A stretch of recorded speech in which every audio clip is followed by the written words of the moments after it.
Alah, kok nggak kemayune ra mobil anyar dilapi terus. Oh, iki yo aku ki rong kok bernumpak iki lho, ngantek bledukan ning jaba ngene iki eman-eman jane aku. Iku sing pasti kalau bagor ngono lho. Ndek iki jane ki wis ora arep tak buka yo, ya wis kresekan ndek ngiki ning aku ki kok pengen nyawang ngono, nek nyawang di plastik kan ra ketok to yo tak buka ngono kok malah bledukan lho latono rodane.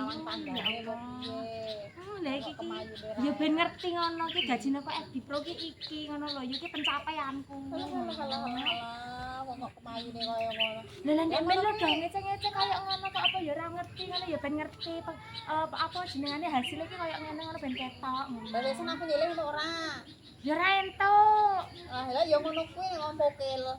Lho ora ngono yo aku wedi nek lecet lho yo ngono nek mbok tumpaki. Yo ki lho wis tak elus ngene iki. Ya wis nek ra oleh yo. Lembo ora oleh ya wis tak mulih. Ayo. Iya.